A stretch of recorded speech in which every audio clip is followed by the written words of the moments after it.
Olá, tudo bem? Vamos mais uma vez estudar o livro de Deuteronômio, capítulo 17. Pega a sua Bíblia e vem comigo, vamos fazer esse estudo. Que nos diz o capítulo 17 do livro de Deuteronômio?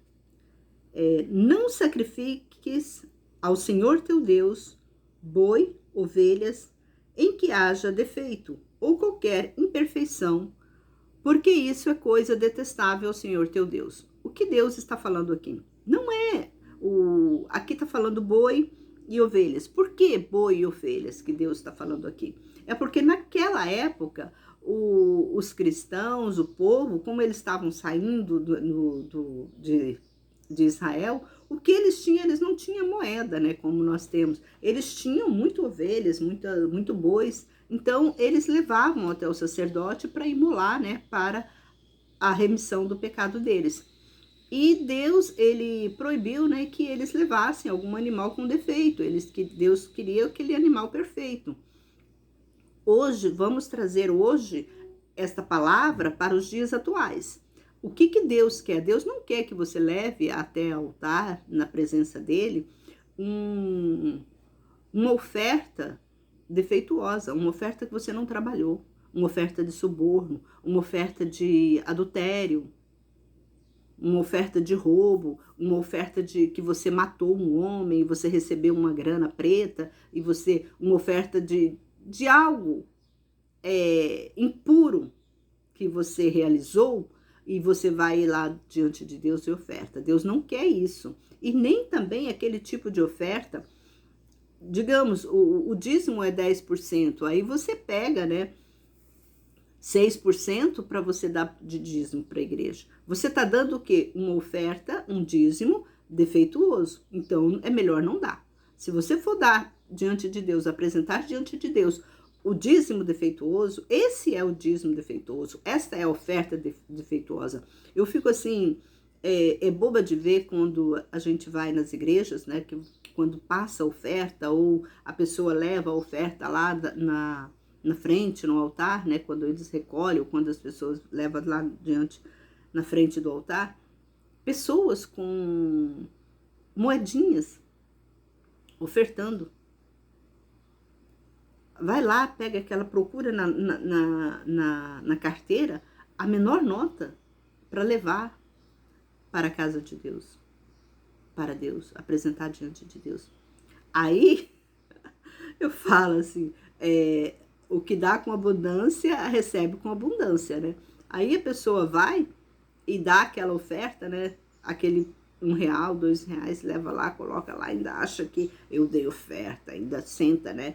Ainda tem aquelas pessoas metidas besta, né? Eu falo isso mesmo, é metida besta mesmo. Vai lá, tira lá R$2, R$5 da carteira e coloca lá como oferta e acha assim, tô bombando. Eu dei oferta. Que coisa horrível, irmão. Você tá dando oferta defeituosa. Você tem que pegar a melhor nota na sua carteira e dar, que você tá dando para quem? Você tá dando para Deus. Se você soubesse o tanto de oferta que você tem que levar para Deus, diante de Deus, apresentar diante de Deus, você vai falar assim, eu vou ficar pobre. Deus quer tudo de você. É a fé. Nós temos que viver o quê? Pela fé. É pela fé que nós temos que viver diante de Deus. Aí você pensa, né? Aí vai aquela pessoa, né? Com aquela ofertinha de R$1, de R$2, de R$5. E a carteira às vezes tá mostrando assim, sabe? E outros não. Outros, para se aparecer, pega a maquininha lá, vão passar a máquina, vão passar cartão. Aí chega lá, passa lá R$5 de oferta. No cartão de crédito. Ou Pix. Passa lá, tem coragem, né? De fazer isso. Aí vai lá na casa lotérica e compra lá jogo, lá R$50 de jogo. Ou mais. É esse tipo de oferta defeituosa que Deus abomina. Então Deus está falando aqui, é coisa detestável ao Senhor. Não é eu que estou falando, gente. Por isso que eu falo para vocês, olha, pega a sua Bíblia junto comigo. Vamos ler. Porque às vezes vocês podem falar que eu estou inventando coisas. E está escrito na Bíblia. Vamos continuar aqui. Se achares algum homem ou mulher que tenha feito o que é mal aos olhos do Senhor teu Deus no meio de ti, em alguma das tuas cidades, que te dá o Senhor teu Deus, transgredindo sua aliança, que tenha ido e servido a outros deuses, inclinando-se a eles, ou ao sol, ou à lua, ou qualquer astro do exército do céu, o que não ordenei, e isso se for anunciado e ouvires, então o investigarás bem, e se for realmente verdade que fez tal coisa detestável em Israel, então conduz às portas o homem e a mulher que fez esta má ação, apedreja tal homem ou mulher até que morra. Seja morto o que deve morrer pela acusação de 2 ou 3 testemunhas, mas não morra pela acusação de uma só testemunha. A mão das testemunhas seja a primeira contra ele para matar, e depois a mão de todo o povo, extermina assim o mal no meio de ti. Deixa eu explicar isso aqui, que você vai falar assim, a Bíblia não fala, Deus não condena que não pode matar? Né? Você vai jogar na minha cara isso aí. Mas deixa eu explicar como funciona. Deus diz não faça, né? Deus disse não faça. Só que se você fizer, Deus é muito bem, ele explica muito bem as coisas. É você que confunde tudo. É você que não tem intelectual aí para entender as coisas. Deus diz, não matarás. O que é para não matar? Para não matar aleatório, sem motivo. Então eu posso matar por um motivo? Calma aí que eu vou explicar. Calma aí. Aqui Deus está dizendo, Deus ordenou aquele povo de Israel, olha, não mata. Mas se também não pode desobedecer a palavra de Deus. Não faça. Quando Deus diz não faça. E Deus falou para aquele povo de Israel, quando eles fossem, né, para a terra prometida, que não era para adorar outros deuses, né? O mesmo mandamento que fala para não matar, fala para não terás outros deuses diante de mim. É o mesmo, tá no mesmo rol, tá, da lista de mandamentos. Talvez você vai falar, então uma coisa tá errada aí. Não, não tá. Vamos observar a palavra de Deus. A palavra de Deus diz que não faça. Aí ele fez e foi. Mas só que a palavra de Deus fala que seja morto o que fizer. Que seja morto. Então, essa pessoa que pecou, ela vai ser morta. Por que as pessoas naquela época teriam que matar essa pessoa? Para dar exemplo, para que outras não viessem adorar. As pessoas iam temer. A palavra de Deus diz que nós temos que temer e tremer diante dele. Porque Deus, é o que eu falo, gente, Deus, eu e Deus, a minha comunhão, eu e Deus, sabe como que é? É toma lá da cá. Olho por olho e dente por dente. Eu e Deus. Então, tudo que eu fizer aqui, que ele falou, não faça, e eu fizer, eu serei castigado. Aí você fala, mas Deus não castiga ninguém. Que história é essa que Deus não castiga ninguém? Você não lê a Bíblia? Você não tem conhecimento da Bíblia? Porque a Bíblia fala que Deus castiga. A pessoa que fala que Deus não castiga é porque é um tolo e não conhece as Escrituras. Porque Deus fala sim. Eu já até falei, tem até vídeo aí gravado aí no meu canal, que eu lendo, né, o que Deus fala. Então, vamos explicar aqui, que eu falei para vocês que eu vou explicar. Então, quando Deus falou para eles, vocês não vai fazer. Se vocês fizer, vai morrer. É para extirpar o mal daqui de dentro. É para que aquele povo de Israel fosse um povo separado. Não houvesse pecado entre eles. Tá ouvindo? Mas o que aconteceu? Com o passar do tempo, aqueles sacerdotes, aquelas pessoas foram morrendo. E hoje estamos vivendo, olha só por onde tudo isso passou. Porque se eles estivessem ainda, né, obedecendo fielmente a palavra de Deus, nós não vimos, né, o mal atingir o povo de Israel, o cristão. Por que estão tanta desgraça, né, no nosso meio? Por falta de obediência à palavra de Deus. Não é porque Deus é mau. Deus é justo, Deus é justiça. Se você vai fazer uma pessoa, o que é justo para você? Eu te dou, você chega para mim e fala assim, Ana, eu vou contratar você para trabalhar na minha casa. Você vai lavar, passar, cozinhar e eu vou te pagar tanto. Eu falo, ok, eu aceito. Aí eu vou na sua casa, chego lá, eu não lavo, eu não passo, eu limpo só a casa mal, faço uma comidinha ruinzinha lá para você e falo tchau, já tô indo embora, me paga meu salário. Aí você vai falar assim, Ana, você não lavou roupa e não passou roupa. Você acha justo eu te pagar o salário que nós combinamos? Né? É essa forma que Deus age com você.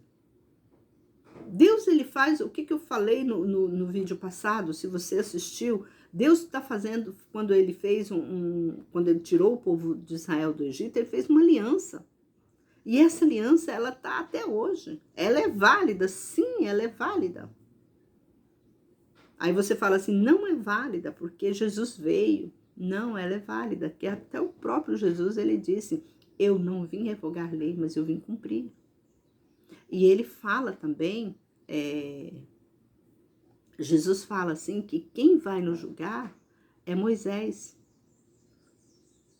É Moisés que vai nos julgar. Se é Moisés que vai nos julgar, para quem que Deus passou todas as instruções para ele passar para nós?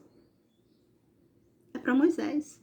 Então, Deus vai te cobrar de Moisés. Moisés, eu falei isso e isso, essa pessoa não está falando. Não pensa que você vai falar, então eu vou pedir misericórdia para Moisés. Não, você tem que pedir misericórdia para Deus. Porque quem é cabeça? É Moisés ou Deus? O próprio Deus fala, maldito o homem que confia no homem. Eu vou confiar na palavra de Moisés? Eu vou confiar nas leis que Deus passou para Moisés passar para nós. E teve leis que Deus passou para Moisés, ele quebrou, né? Ele quebrou. Que é a lei do divórcio. Que Deus fala que, né, não podia divorciar. E Moisés quebrou. Moisés permitiu que o povo divorciasse. Então, o que Moisés quebrou? Essa lei. Mas o próprio Jesus, quando os discípulos indagaram Jesus, o que Jesus respondeu? Não foi assim desde o início. O que Jesus, então, respondeu? Qual que foi a forma certa? Olha, Moisés deu por causa do pecado de vocês. Mas não foi assim desde o começo. Então Jesus estava nos alertando, olha, é pecado sim. Vai continuar sendo pecado adulterar. Adulterar, divórcio é pecado. Então Jesus, ele advertiu, ele chamou a atenção do povo, olha, não foi assim desde o início. O quê? Quem tem entendimento, quem tem sabedoria, uma luzinha, né? A luzinha do intelectual acende. Opa, então eu não devo me divorciar, né? Então nós temos meios, né? As pessoas têm que entender isso. E as pessoas não entendem. Eu já vi muita gente falando que o Velho Testamento foi abolido. Gente, não foi. Não entra nessa que você vai para o inferno. Você vai para o inferno com muita gente também. O diabo, ele quer isso, ele quer fazer com que você seja confundido, né? Agora vamos continuar aqui. Se alguma causa for difícil demais para ti em juízo, entre sangue e sangue, entre demanda e demanda, entre ferida e ferida, sendo motivo de disputa em tua cidade, levanta-te ao lugar que o Senhor teu Deus te escolher. E vai aos levitas, sacerdote, juiz, que houver nesses dias, e indaga, eles te anunciarão a justa decisão. E cumpre de acordo com a decisão que te anunciarem no lugar que o Senhor escolher. E tem cuidado de fazer de acordo com tudo que te instruírem. E age de acordo com as instruções que te derem, e de acordo com a decisão que te comunicarem.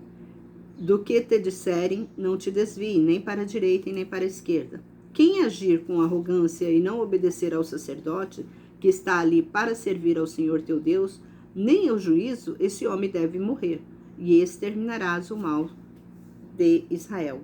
E todo o povo ouvirá e temerá, e não agirá mais com arrogância. Quando entrares na terra que o Senhor teu Deus te dá, e possuíres e habitares nela, e disseres, estabelecerei um rei sobre nós, como todos os povos em meu redor. Então estabelece como rei aquele que o Senhor teu Deus escolher. Estabelece como rei sobre ti, dentre teus irmãos.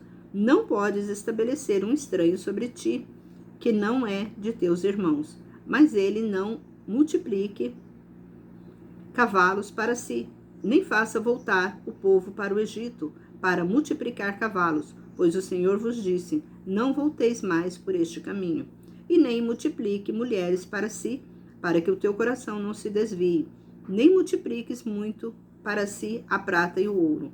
Mas quando ele se sentar no trono do seu reino, transcreva para si, num livro, uma cópia desta lei, como que está diante dos levitas sacerdotes.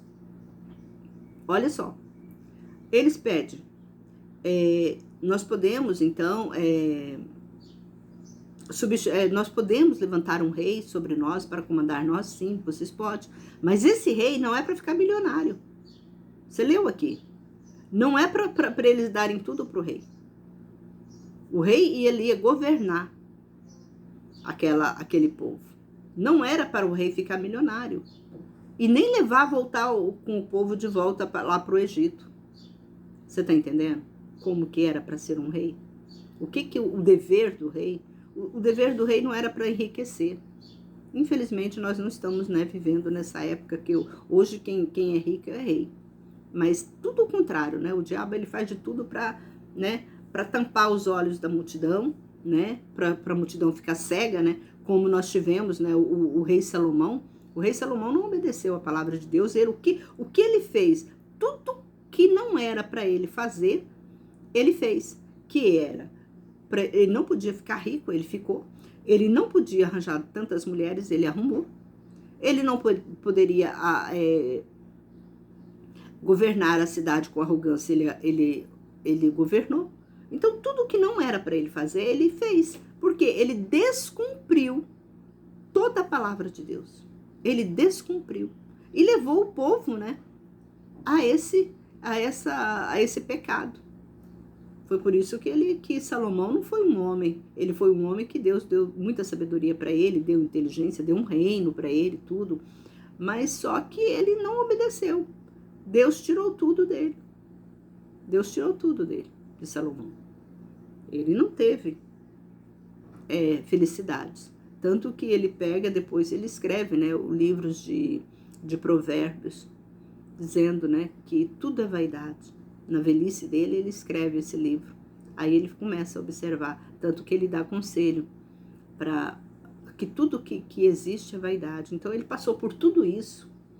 Foi bom? Foi porque ele, de uma certa forma, tudo que ele fez veio trazer para nós um exemplo. Muitas vezes você fala, o Salomão era um homem rico, teve muitas mulheres também. Não, mas ele próprio se arrependeu. Lá no livro de Provérbios, quem escreveu Provérbios foi Salomão, e ele mesmo se arrependeu, Ele mesmo retrocedeu de tudo que ele fez. Ele falou que o fim do homem, ele falou que tudo que existe é para temer a Deus, porque ele apanhou muito. Salomão apanhou muito. E ele percebeu o grande erro que ele fez na vida. Aí ele pede, ele escreve esse livro e pede para a população, para o povo, obedecer a Deus. Esse foi um grande, o grande legado que ele deixou para nós, foi isso. Ele desobedeceu e ele viu que não foi legal a desobediência que ele teve, e ele veio, a trazer para nós um ensinamento de que era para o homem obedecer a Deus, o filho obedecer à mãe, o esposo amar sua esposa. Tanto que lá no Cântares de Salomão, né, ele fala, né, que eu acho que ele foi tudo muito rude, tudo o que aconteceu com ele escreve ao contrário, ele vem mostrando para o povo, olha, que o homem ame sua mulher, que a sua mulher ame seu marido, né, ele veio falando que o filho ame sua mãe. Então, tudo que eu acho que ele não fez, tudo que houve advertência entre ele e Deus, ele veio, né, a trazer à tona, né, a verdade, e ele expôs a verdade tudo. Então foi assim um grande exemplo. Por isso que eu falo para vocês, talvez as pessoas falam, tem livro igual o Cântares de Salomão, por que tem na Bíblia? Porque Salomão deu esse exemplo, porque Salomão passou por tudo isso, ele passou por tudo isso, ele passou miseravelmente. Um homem com muita sabedoria, ele quis esbanjar que ele era Deus, né? Ele era Deus na época, ele quis esbanjar na mocidade dele, porque os jovens hoje em dia acham que toda a palavra, né, dos antigos como fala, coisas velhas, né? Coisa velha, ultrapassada, então não tem valor. Mas, gente, nós temos que aprender a dar muito valor aos conselhos da Bíblia e observar tudo o que esse povo passou. Então, tudo que eles passaram, a gente observa e vamos levar, né, isso adiante, para que a gente não venha cometer o mesmo erro que eles cometeram e não venham ser castigados pelo mesmo erro que eles, né, foram castigados. Vamos usar a nossa sabedoria, a nossa inteligência para esse sentido. E aqui fala, né? Aí aqui fala, mas quando ele se sentar no trono do seu reino, transcreva para si num livro uma cópia desta lei, como está escrito, como está diante dos levitas sacerdotes, e tenha consigo a lei nele durante toda sua vida, para que aprendas a temer ao Senhor teu Deus e a observar todas as palavras desta lei, e estes estatutos a fim de os cumprir, para que o seu coração não se exalte sobre seus irmãos e não se afaste do mandamento, nem para a direita e nem para a esquerda, para que se prolongue seus dias em seu reino, ele e seus filhos no meio de Israel. Então aqui Deus está orientando os reis, né, deveres que o rei deve, né, fazer. Então, termino por aqui esta leitura do livro de Deuteronômio. Nós acabamos de ler o capítulo 17 de Deuteronômio. Se você tiver interesse para ouvir, né, os outros capítulos anteriores, que já está tudo gravado aqui no meu canal, se inscreve no meu canal se você ainda não é inscrito. Compartilhe essa mensagem para que outras pessoas, né, possam saber dessa instrução, porque isso aqui é ouro, isso aqui é diamante, isso aqui é vida, é saúde, é tudo para você, tá? E vamos continuar, né, nos próximos capítulos, se Deus assim nos permitir, estaremos aqui novamente. Em nome de Jesus e até o próximo vídeo.